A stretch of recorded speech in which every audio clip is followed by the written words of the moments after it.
เกมกำลังที่เริ่มแล้วเด้อบัดนี้นะเกมตาต่อยเริ่มแล้วเด้ออย่าทีมเดเชียอย่าทีมน้ำใจจอยจอทีม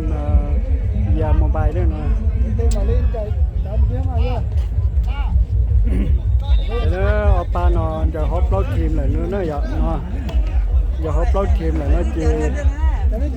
อย่าฮอปเล่าทีมเลยเนาะจีใช่เด้อเรือตอนแรงเนาะจีเรือนัดซิงด้วยอย่ามาเลยไทยนัดซิงจนในใช้เด้อฮอปเล่าทีมเด้ออย่าเราจะซีนอจียิงเลยอย่าเก่งควรเนี่ยที่เราจะได้อย่า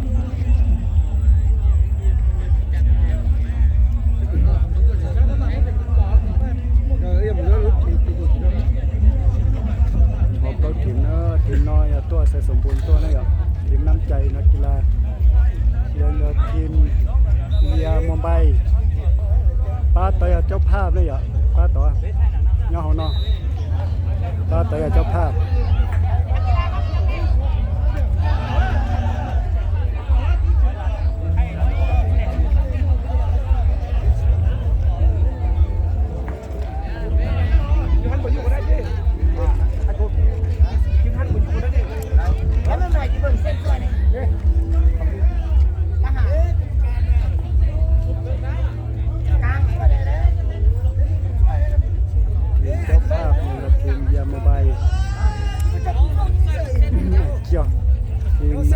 ยามาบายทีมเจ้าภาพอะทีมน้ำใจ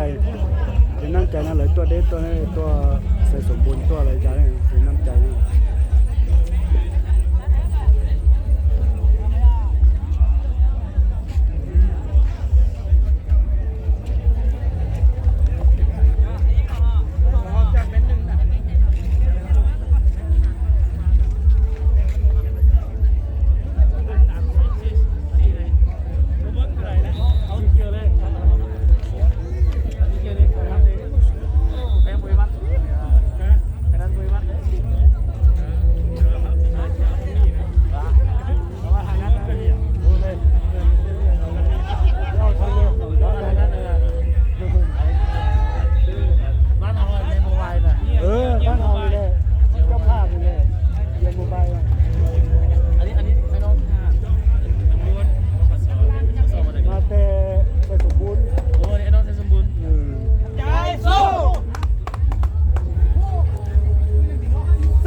น้ำใจยันดอ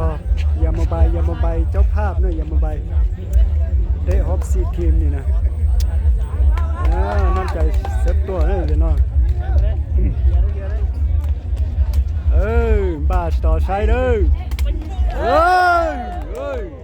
ต่อเลยชี้รอเตะเลย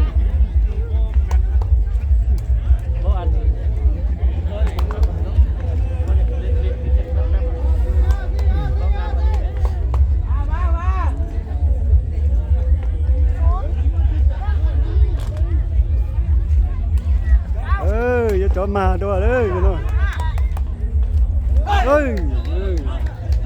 ลงกอลีตัวตอนนึงชอชัดเตยเลยเนาะชอชัดเตยเลยเนาะจะชื่ออะไรจะเอาแล้วต่อนอนเลยคะแนนกันเนาะ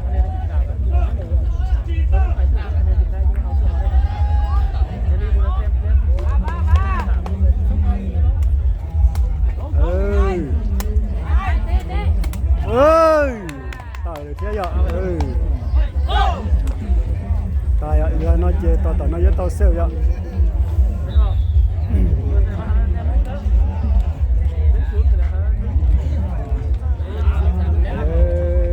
จ่ายเลยลงใช้ซื้อเลยอะฮอปเราทีมเลยจะลงใช้ซื้อเลยฮอปห้องชนะเลิศเลยนี่เนาะ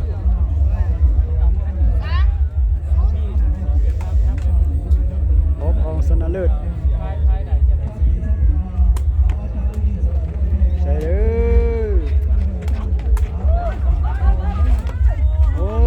เดินมีรอยlúc nào đơn sáu mê chỉ like kìa ta đơn mê chứ sạc nói đơn sáu mê chỉ tao xỉa lắm nữa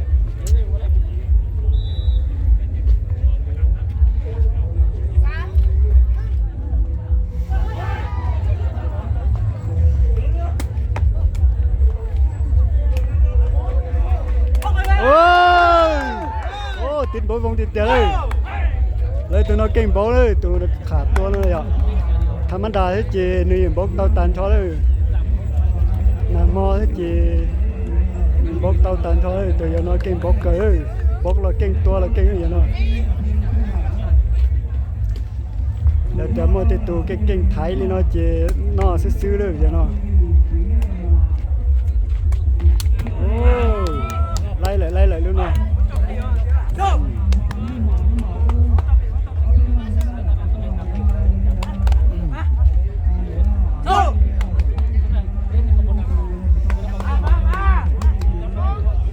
tới đấy thì tụi nó mà tới đấy xây nó lấy tới đấy tao lấy tuy khó tua là lấy gì tới tàu đấy đi ô kinh tiền thì muốn hái cho liên nằm mò đấy nằm mò của thầy lên hái cho liên thì ta chỉ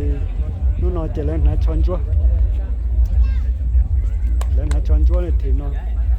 hái cho liên thiên bốc có sổ nằm mò nữa thì nó thiên nắm chạy tí giả nằm mò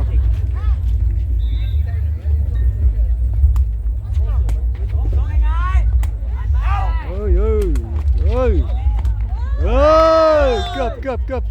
cướp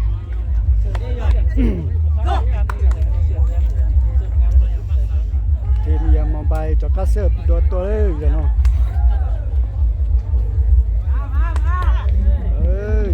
sẽ dùng để chơi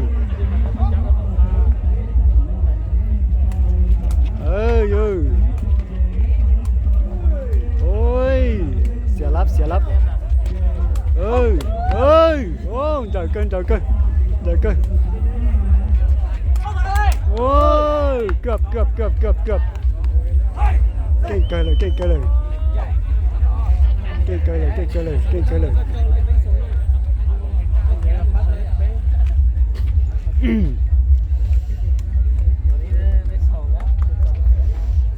thì năm chạy nó đấy thì nó được tới cơ này thì nó rồi chỉ lấy tuy khó to nó chỉ lấy tới cơ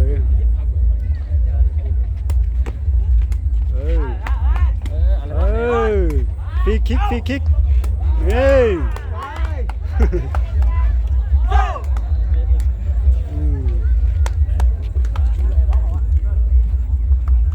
kinh nữa thì nó xe lên chạy rồi không đi chạy mà thì nó chỉ từ đây kinh sủng quân á rồi lo cho chi nó chỉทีมตัวละอย่างเก่งนี่อ่ะยอดลูกยอด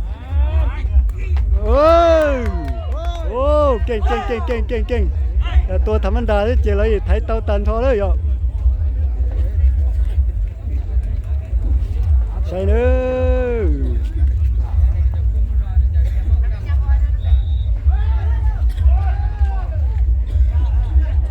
sẽ vô dùng kèm với mùng rung đi trà nữa rồi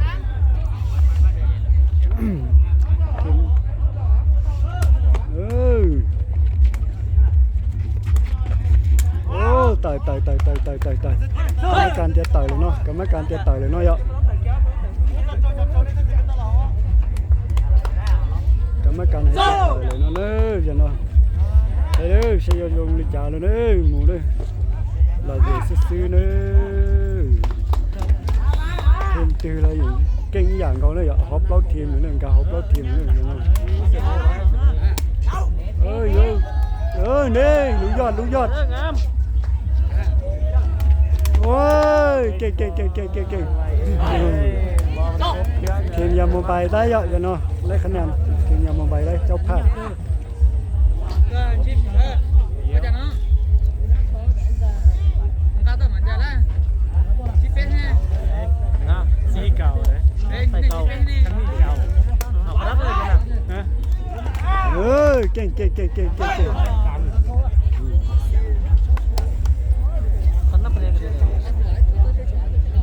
คะแนนลิจาเลยอ่ะ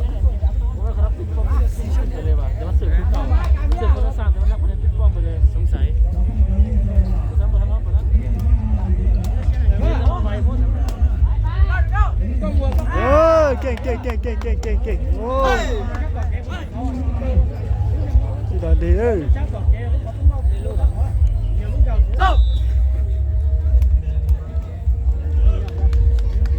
เก่งนะทีมเนาะ ทีมตายเกมลงเลยจ่าเลยเยอะขนาดน้ำเลยทีเนาะ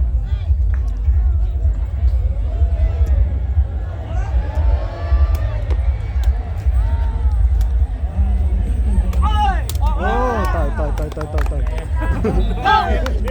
สร็จแล้ว มันนับคะแนนเลย11แล้วอ่ะ 12แล้วบ่นี่ 11 12ต่อ4แล้วบ่ โอ้ขนับเลยนับไปเลยเนาะนับแบบปิงปอง ตกละนับเลยเด้เรียกว่าไปสืบคนนั้น ตกละนับ มันสืบคือมัน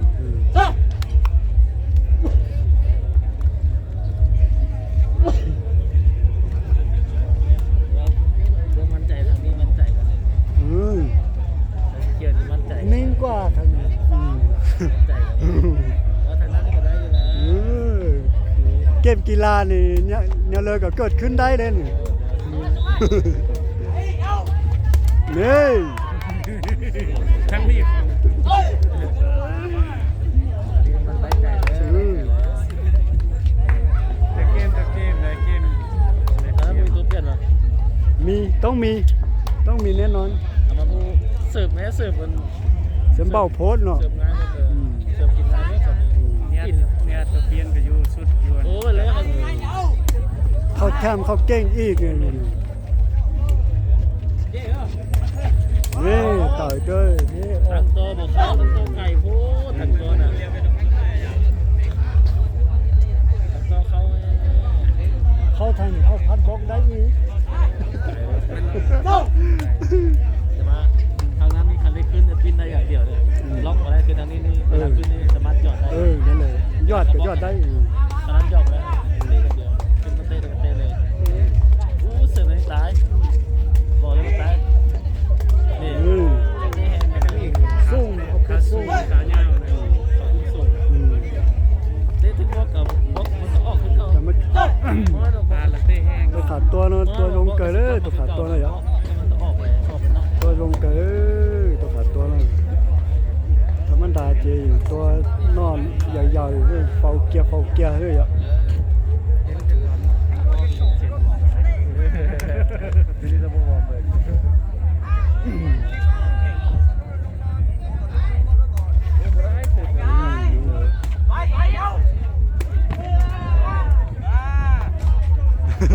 ตาย มึงงามรถตรงนี้งามยึดต้องงามเต็มไหวไปไหน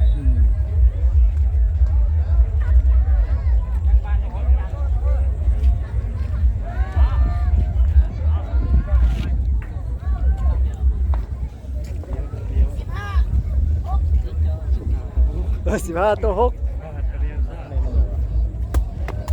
ตกแล้วนับเลยนี่ คะแนนผ่านทาง งามตรงนี้นะอ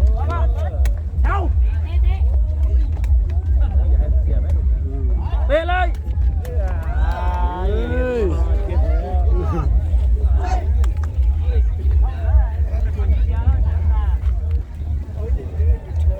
เอาตีนไปยอดไม่ตายหรอกเมื่อกี้นี่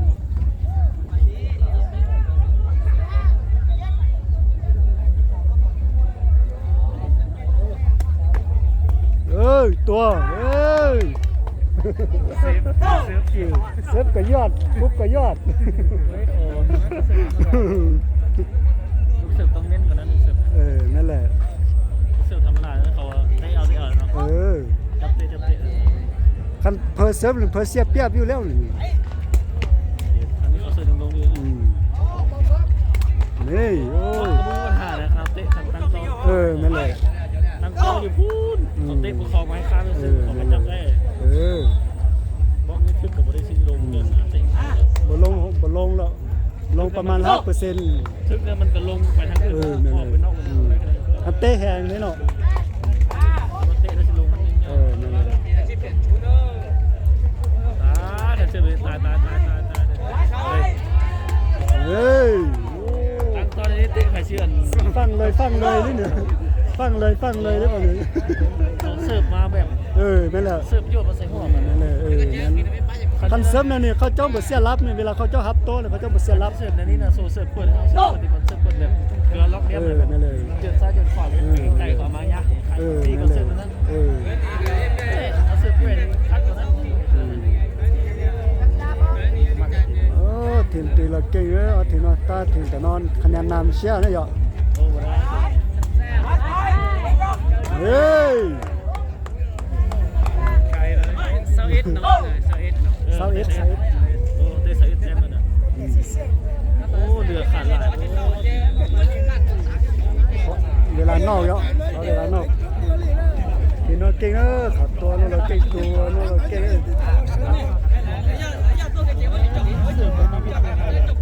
เต้กันหมดยัง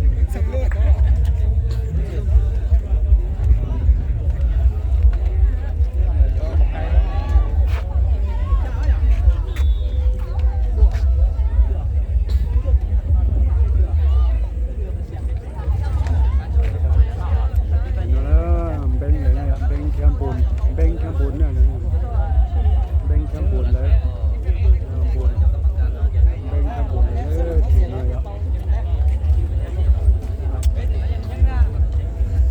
ทีมต่อยกู้เลยกู้เลยทีมยามุมไบกู้เลย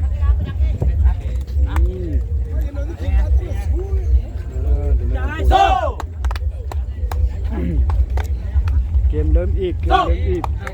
เปลี่ยนนั่นน่ะเปลี่ยนเปลี่ยนเดิน ยัง เวลาเนาะ โอ้โ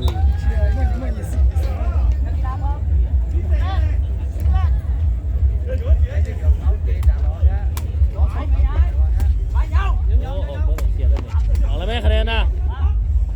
เตะเล ฟรี ย คิกฟรีคิก เอ้ย จับโต๊ะพลาดแล้วจับโต๊ะพลาดแล้ว โอ้ไก่พวกกินนี่ ข้าวพลาดก็ได้เลย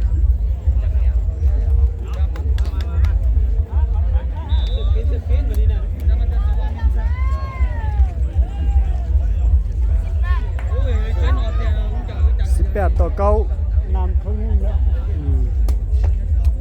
นี่ได้แล้วเสียรับแล้วนี่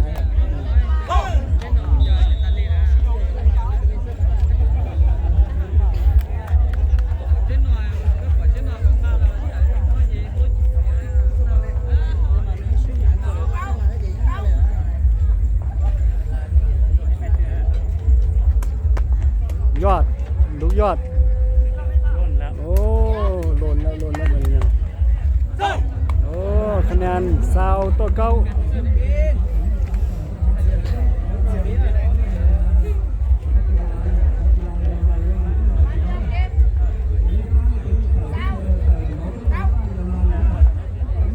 แต้มเดียวเกมโอ้เป็นไงด้วย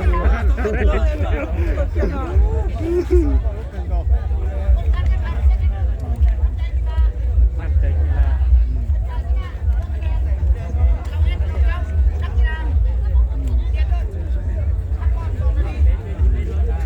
พักเล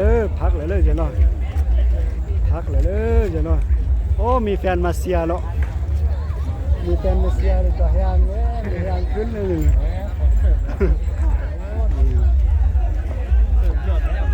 นั่นแหละ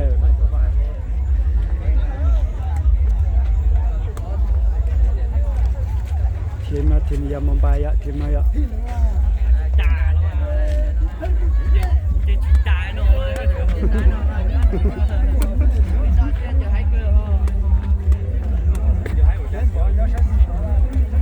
ไปนะ เลขกี่แซ่บกับ3ได้5มา ฮะ 3ได้5มา บอก 2ได้3 2ใน3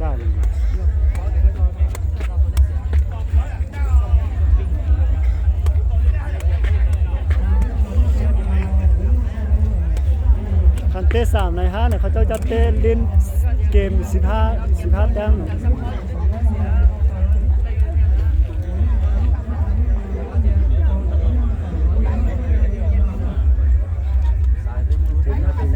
ใช่เราจะเกมนี่จ้านะอย่านะจะเราเสียอีกเกมเลยเราเสียอีกเกม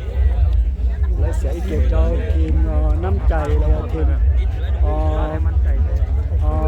ทีมกระทรวงปกสทีมกระทรวงปกสเลยทีมเราหูเดียวทีมน้ำใจ ถ้ามาทีมต่อมาแล้วมั่วประสบการณ์เดาเลยแล้วน้องยงจะเจอตั้งสิแล้วตัวเจแล้วมั่วประสบการณ์เดาให้เลยอ่ะแล้วมั่วตัวรู้ตัวเสียแล้วที่สิเนอต่อเลยเก่งเจ้า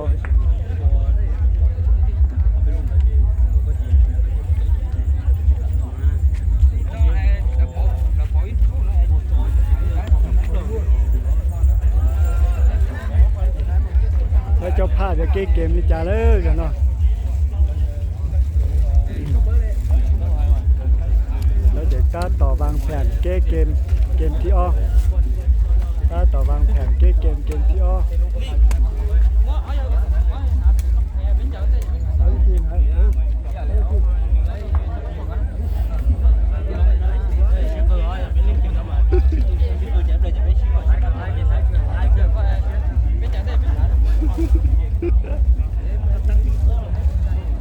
哦，多少？心里需要，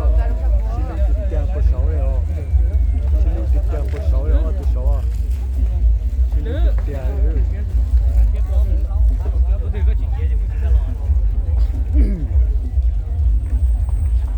đây là cái game mình trả nữa vậy, suy game, đó là sao mà tại cái chuyện kia, qua cả trong cha cũ thôi, qua đi cha lo có thì nó chỉ có dây nữa, có dây thì nó dây sẽ đợi mà lấy cái game thiết kế sẽ dùng cha, ta sợ thế nữa, game đó chỉ lấy những tiền tổng cầu nữa, để cho con đi chơi.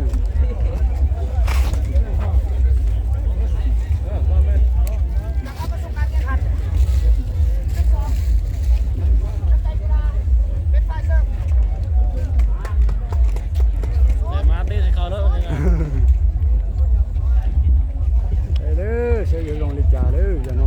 À đây bê, ở đây nè. Giọt ơi. À đi bộ. Đi. Thực xưa mà lên nhà một kia. Thực xưa. Mà cháuมีประสบการณ์หลายเลย Còn nóจะเคยผ่านเวทีมาหลาย ไม่เลยเคยผ่านเวทีระดับชาติมาแล้วเคยไฟนั้นเขาเจ้าเคยเตะกับนักกีฬาทีมชาติมาเลยไฟนั้น โอ้ยเสริมสำนีประหยัดแต่ว่าไก่โพส นี่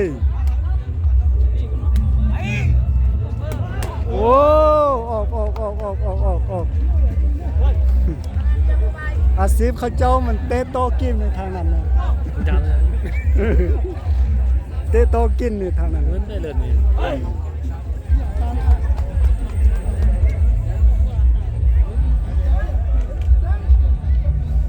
ผู้นั้นเข้ามาแหงมันด้วยผู้นั้น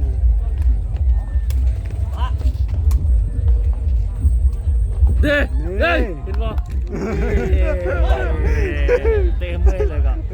นั่นแหละ ทางนี้นะ เบาๆกับคะแนนตรงนั้นเนาะ คันทำมั่นใจในทางนี้เวลาเขาเล่นพวกมันส่วนกลับมาเลยต่ำหน้าเลยกับตอนน่ะเวลามาเล่นมันไปบัดซองเล่นกันกำลังมันกำลังจะได้มาหัวต่ำกันเลยกับตอนที่มันเลยนั่นเลย ส่วนทางเลยเดี๋ยวจะเมื่อยเด้อเพราะว่าชอบทำเยอะแต่เสิร์ฟในนี้เนี่ยเสิร์ฟดีแล้วเสิร์ฟซ้ายเสิร์ฟขวาอย่างเงี้ยเสิร์ฟโยนไปขับเตะเสิร์ฟเตะ เสิร์ฟเป้าโพสนะเสิร์ฟเป้าโพส เขาเสิร์ฟเขาแล้วเขามั่นใจแล้ว นี่เลย ได้ใจเขาเสิร์ฟพ่อก็ได้ก็อยากเสิร์ฟอะไรเงี้ยดุดๆจิ้มเลยบอกอย่างนั้นเลยเขาจับ นั่นเลยอย่างน้อยๆก็ให้มันลูกเสิร์ฟนี่กดดันเขาเจ้าเลย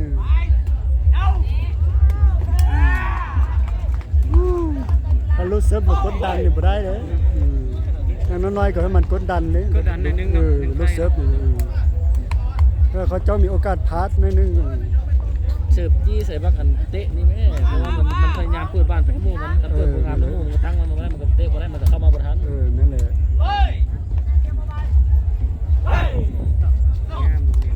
เขาเจ้าปล่อยฟรี เสิร์ฟขาดเตะเนี่ยนะเวลาขาดเตะเขาเบิ้ลบ้านไปเพื่อนน่ะบางทีมันมาบ่ทันก็เขาเปิดบ้านมันเดี๋ยวก่อนไปเสิร์ฟให้แบ็คมันก็สบายมายืนท่าอยู่มันก็ คะแนน3เท่ามาดินะ ไปเสิร์ฟให้อัน คะแนนเป๊ะๆเด้อ เสิร์ฟตัวนี้กันมันก็ไปยืนท่าสบายเตะแบบนี้เด้ เฮ้ย ลี่ยนเกมในนี้เราว่าเดินมึนพดเดินล้มเสิร์ฟนี่เสิร์ฟขาดเตะเสิร์ฟขาดเตะคันคุมต่อเลยเสิร์ฟขาดเตะเลยใบหยาเลยนี่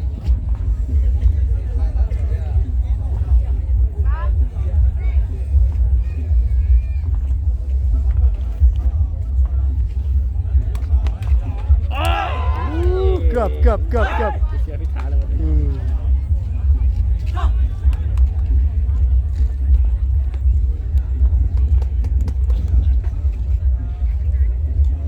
ลงว่าสติงไงพยาง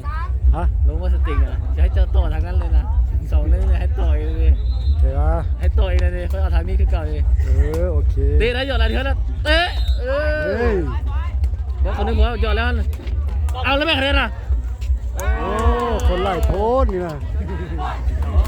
เดี๋ยวว่าคันนี้โมมีคนนี้ได้เลย หนูมีคนได้แล้ว คนนี้ มีคนซ้ายเลย ดีกันทันไม่คนอ่ะ เรียนบันไดด้วยนะกันเพราะว่าเรา มีรถบังอยู่นั้นเลย สำนึกทันนะ นั่นแหละธรรมดาเนี่ยทันอยู่แล้ว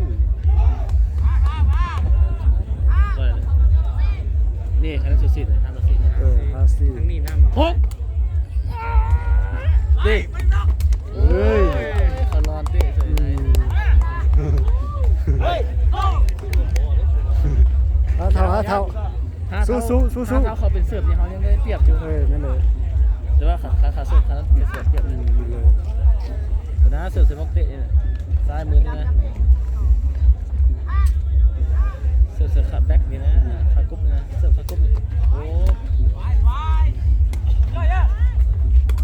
โอ้2 คนก็ไปอยู่ เดี๋ยวทางนั้นเขาเตะได้2 คนเขาเตะได้2 คนนะทางนั้น พูดยังบอกเข้ามานั่นเขาเราก็เฮงเลยเก่งเลยพวกนั้นยังบอกเข้ามา ขาเสิร์ฟนี่เขาเตะบ้านโอ้บ่ได้ใจแล้วบัดนี้นะเสียทรงแล้วเสียทรงแล้ว เสิร์ฟบางทีนะผมมีเสิร์ฟบางทีเนาะ บ่มีเซิร์ฟหลังตีนเลยคันมีผู้เซิร์ฟหลังตีนนี่ครับยากนี่ยังใคร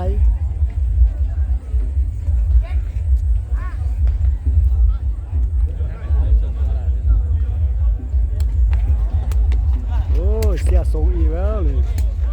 ฟรีคิกอีกแล้วเลยนะนี่ เทียบ นี่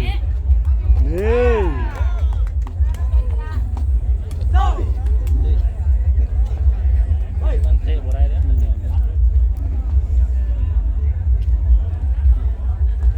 เขาเจ้าบุมาแข่งขันเขาเจ้าก็เตะกินตลอดทางนั้นเตะระดับรายการระดับ10 ล้านนี่ก็เคยเตะมา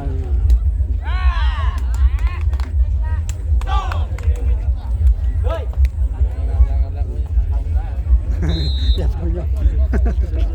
สู้ทางเลยกับทางสู้เก้เกมให้ได้เลยค่ะทำเก้เกมได้เนี่ยจบเลยเลย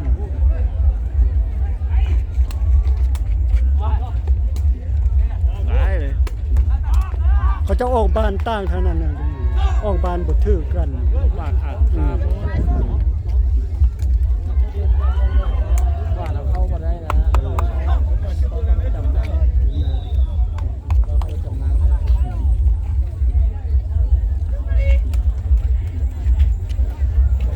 เขาเวลาน็อกเวลาเก้เกมจานเนออย่าน็อกแล้วเก้เกมจานเนออย่าน็อกแล้วชื่ออีเกมเลยเกมน้องเราจะเป็นห้องใช่ไหมจะอากาใช่ชื่อเกมเลยใช่เกมน้องเราเป็นห้องเลยใช่ไหมใช่เลยเก้เกมจานเนอใช่เลยเกมจานเนออย่ามาเก่งเลยถูกใจอ่ะมีจาเราก็เจ้าภาพไล่เข้าฮอปเสียงอะ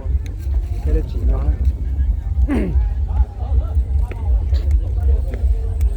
เจ้าภาพเข้าฮอปเสียงมาแค่เลยอ่ะถ้าสีใช้ก็จ่ายป้าต่อเลยให้เกินเกี่ยเลยที่ไล่จีกูก็จ่ายเลยถ้าสอย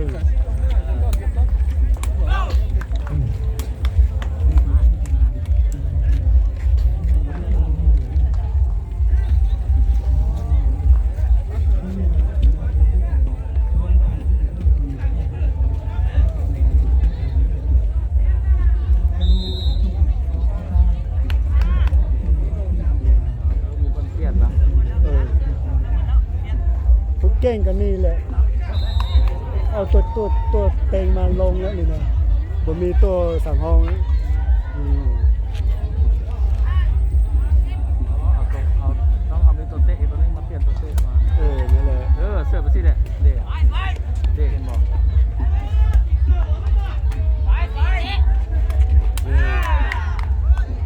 โอ้เก เสิ ม ร์ฟกี่ถึงบอกเสิร์ฟคันนี้นะมันต้องเบิ้ลตัวไปให้หมู่มันมันเล่นมามันแค่หมู่มันเอาตัวมาบงงามมันกับทัน นั่นแหละ ผมจะหมู่มันตัวแหงมันก็ลดมาเขาผมจะมันเอาเข้ามาใกล้เตะไม่ได้อันเสิร์ฟมาเสิร์ฟอันแบ็คเสิร์ฟเครื่องกลาง นั่นแหละ มันก็ สองคนนั้นมันบ่เข้าบ่ขึ้นน่ะเนาะ ดีเฮ้ยเห็นว่าแต่ไม่เห็นจะซื้อทีละ ไอ้ลงลิจาเลย ดูมวยกันไหม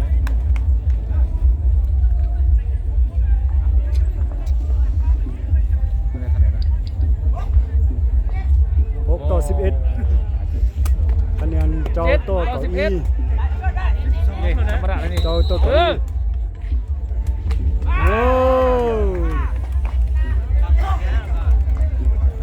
คะแนนต่อตัวเจ้าอ่ะต่อตัวเจ้า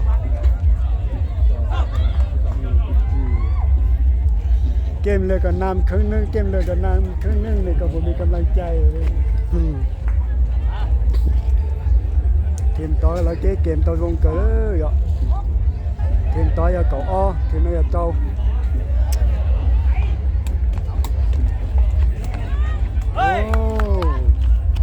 โอ้ก็มีพาร์ทคือกันนี่เนาะ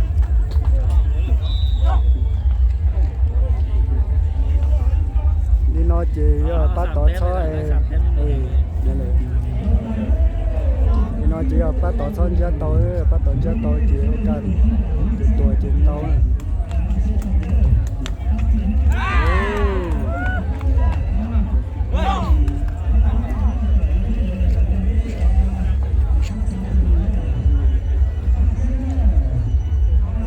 จริงๆแล้ว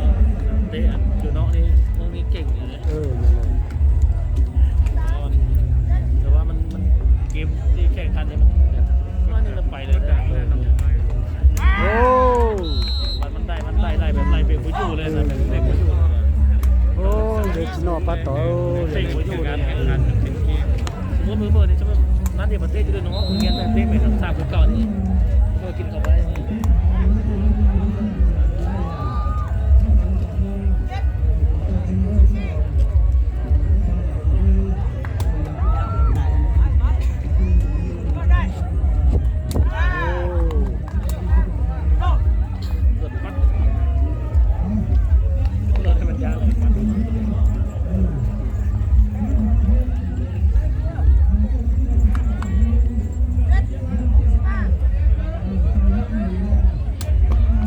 เสิร์ฟไปทางนี้เลย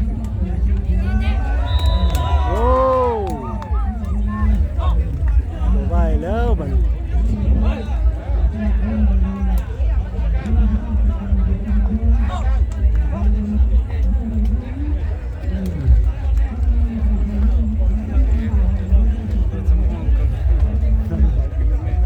พอเวลาน้องอย่าใช่ก็เก่งๆนี่จ้ะเล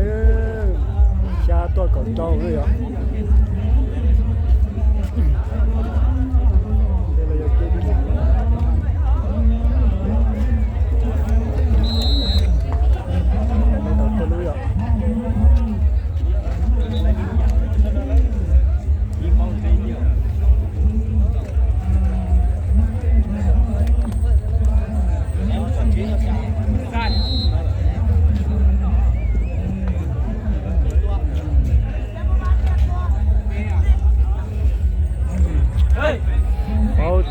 เป่าตุดตัวอ่ะเลยเป่าตุดตัวอ่ะเลยทีมเนาะ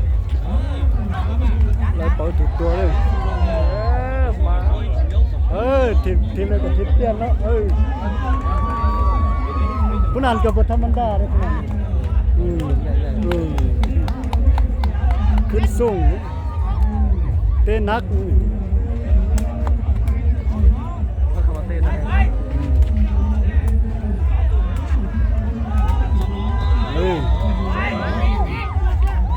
โอ้ยบะเตะฝ่าเอ้ย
เจ้าเก่งหรือทางอะไรกรุ๊ปธรรมดาเลยเขาเจ้าห้องได้บน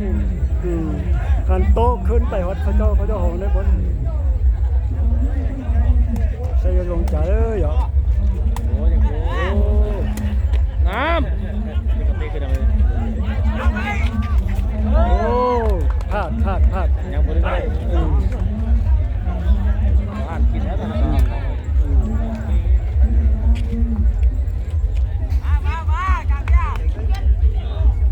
เก่าตัวเก่าชายอ่ะคะแนน แก้ไขได้ยังงามได้ โอ้ ไว้แค่ไว้ว่าปานลิงเนาะปานลิงไปตีเนาะ ทันมาเต้เลยเนาะ เออ เพิ่งไว้เป็นตาตายแล้วของขาควายลิง เนเลยเขาเจ้าก็ห้องได้บดเลย ร้านก็คล้ายคือนะโง่เลย ดิอันไม่เคยนะออกเปลี่ยนตัวสุด ก็เลยก็มันเขาเจ้ามีโอกาสท้าเลยทางนี้จะมีโอกาส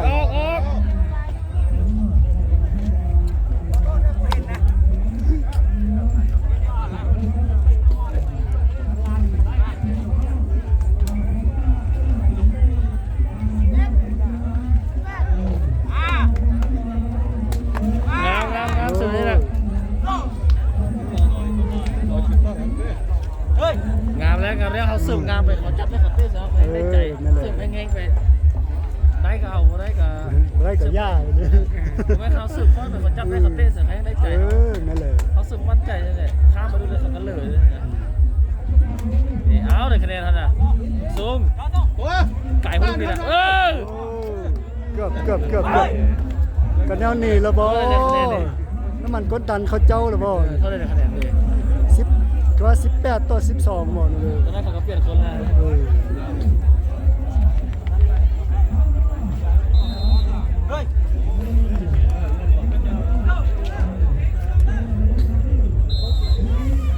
สืบสาขานี้นี่คันสืบนะอันนี้บนทันมั่นใจเลยเข้ามาเราบนทันนี้คะแนนได้เสีย2-3ลูกสืบแล้วจับต่อจากเล่นในครั้งนี้เบอร์ซิดนี่เราหักเข้ามาเราบนทันติจังหวัดเนาะอันนี้บนทันมั่นใจนะงาม โอ้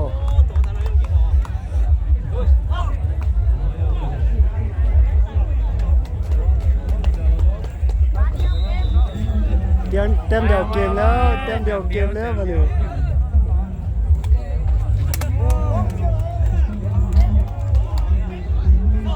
ต่อแล้ว ต่อย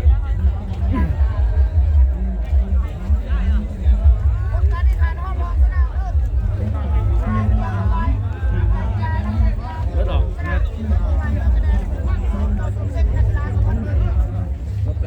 จ